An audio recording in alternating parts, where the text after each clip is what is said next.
La mayoría de los países estamos acostumbrados a usar el metro como medida, pero poca gente conoce la historia de cómo se implantó el metro y el sistema métrico, y por qué algunos países no lo utilizan. Si te quedas conmigo hasta el final, te contaré un desastre fatal que ocurrió como consecuencia de la utilización de diferentes sistemas de medidas. ¿Cómo se estableció el metro? Corría el año 1789 y llegó la Revolución Francesa, y con ella un gran impulso por simplificar y unificar los sistemas de medidas que eran muy variados y regionales. En 1790, la Asamblea Nacional Revolucionaria Francesa solicitó a la Academia de Ciencias que desarrollara un sistema de medidas uniforme. Y en 1791, con esta finalidad, los científicos franceses Jean-Baptiste Delambre y Pierre Méchain fueron encargados de definir el metro. ¿Y cómo lo hicieron? Querían que el metro tuviera alguna relación con una medida que fuera natural, pero a la vez que fuera igual para cualquier persona que la midiera. Así que utilizaron una fracción del meridiano terrestre. Se definió el metro como la 10.000.000ª parte de la distancia desde el Ecuador hasta el Polo Norte a lo largo de un meridiano que pasa por París. Pero era difícil establecer esta medida, y para eso Delambre y Méchain realizaron una expedición para medir el arco del meridiano entre Dunkerque y Barcelona. La expedición atravesó terrenos montañosos, bosques densos y llanuras. Enfrentaron condiciones climáticas adversas, desde el calor del verano hasta las tormentas invernales. La Revolución Francesa estaba en curso y hubo periodos de gran inestabilidad política. Delambre y Méchain a menudo fueron vistos con sospecha por las autoridades locales y los ciudadanos, que no siempre entendían sus actividades científicas. Además, Delambre y Méchain tenían personalidades muy diferentes. Delambre era más pragmático y permanecía tranquilo bajo presión, mientras que Méchain era más emocional y tendía a preocuparse profundamente por los errores. Esas diferencias a veces causaban tensiones. Pierre Méchain cometió un error en sus cálculos iniciales que le causó una gran angustia personal y le obsesionó durante años, afectando a su salud mental y física. Méchain era muy perfeccionista y tenía una gran responsabilidad por la exactitud de las mediciones. Durante la expedición, Delambre y Méchain se comunicaban principalmente a través de cartas. Estas cartas revelan una mezcla de respeto profesional y tensión, y Delambre a menudo decía a Méchain que no fuera tan duro consigo mismo, mientras que Méchain expresaba sus preocupaciones sobre la precisión de las mediciones.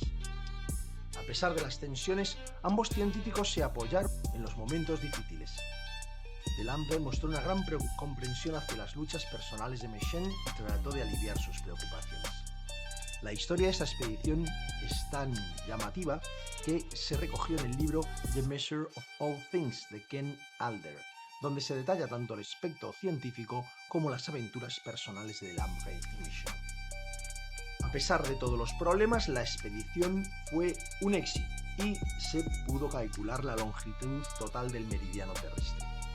El sistema métrico se diseñó como un sistema decimal, lo cual quería decir que un kilómetro eran 1000 metros, una hectárea son 10.000 metros cuadrados, un kilogramo eran 1000 gramos. En 1795 el sistema métrico fue oficialmente adoptado como el sistema de medidas de Francia, promoviéndose su uso en toda la nación y alentando a otros países a que lo utilizaran también.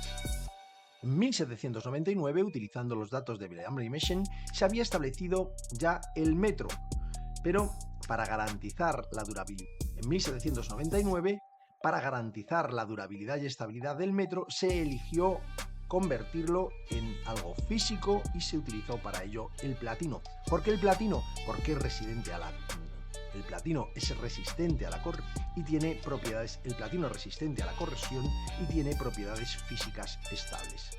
El primer metro, conocido como Mètre des Archives, fue fabricado bajo la supervisión de la Comisión Internacional de Pesas y Medidas en 1799. Se hizo en forma de barra recta con una sección transversal en forma de X para aumentar así su rigidez, y se depositó en los Archivos Nacionales de Francia el 22 de junio de 1799, acto que simbolizó la adopción oficial del metro como unidad de medida estándar.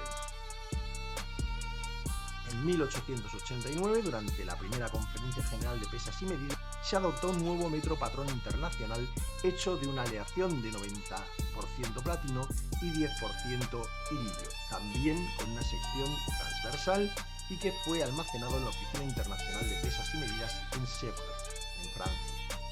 Sin embargo, con los avances que se han producido en la tecnología, la definición del metro ha sido refinada. Así, en 1960 el metro se redefinió como la longitud de onda de una línea espectral específica del Krypton 86.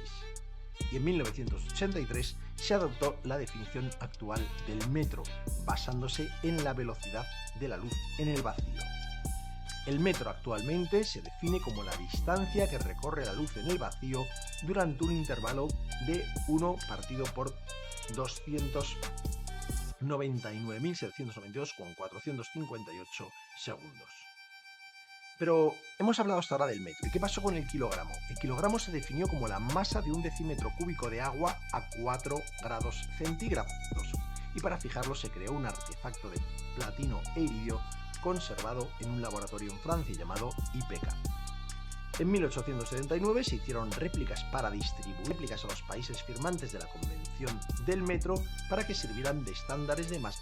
Después han ido fabricando otras réplicas para los distintos países que se han unido. Es que periódicamente se iba comprobando las réplicas con el kilo original, con el IPK. Sin embargo, con el tiempo se hizo evidente que bien el kilo original o las réplicas o los dos se habían desviado. Y eso es uno de los motivos que llevó a que en mayo del 2019 se introdujera una nueva definición del kilo, calculándose ahora según la constante de Planck, que es una constante fundamental en la física que relaciona la energía de un fotón con su frecuencia. Pero ¿y qué ocurre con el litro? El litro fue definido en 1795 como el volumen de un decímetro cúbico a su máxima densidad, es decir, a 4 grados Celsius. Y en 1799 se creó un prototipo del litro en forma de cilindro de vidrio con la misma capacidad que el volumen de agua mencionado anteriormente. En 1964 el litro fue reconocido como unidad de medida en el sistema de unidades y se definió como el volumen de un cubo con una cavidad de un decímetro cúbico.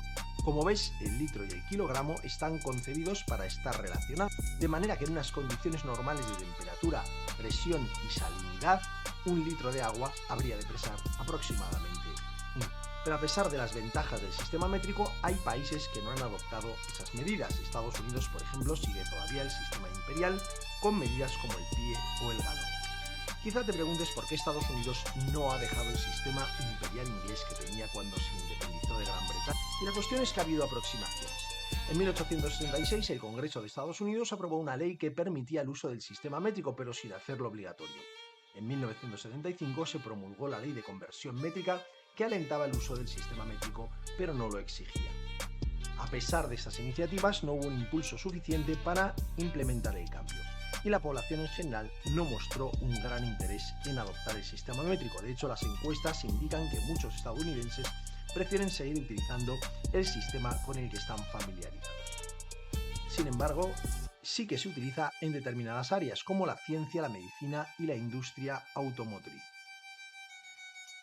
Sin embargo, como os decía al principio, las diferencias de los sistemas de medidas han producido algunos desastres. Yo os voy a hablar de un desastre muy grande, el desastre del Mars Climate Orbiter. El Mars Climate Orbiter era una misión de la NASA destinada a estudiar el clima y la atmósfera de Marte.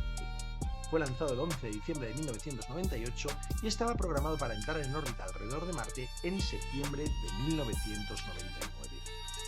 El problema surgió por una discrepancia en las unidades de medida utilizadas por dos equipos involucrados en la misión.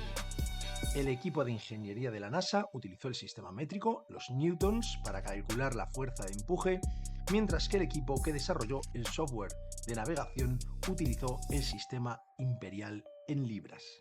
Esta discrepancia en unidades no fue detectada antes de que se implementaran los cálculos y como resultado el Mars Climate Orbiter se acercó demasiado a la superficie de Marte durante su entrada en órbita, lo que provocó que la sonda se desintegrara en la atmósfera marciana.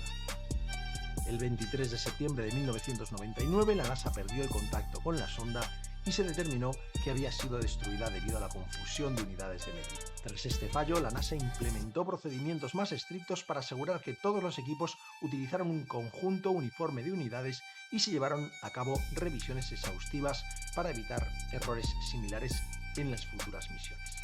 Este es solo un ejemplo de los problemas que se generan con las diversas unidades de medida y de las ventajas que tiene el sujetarse al sistema.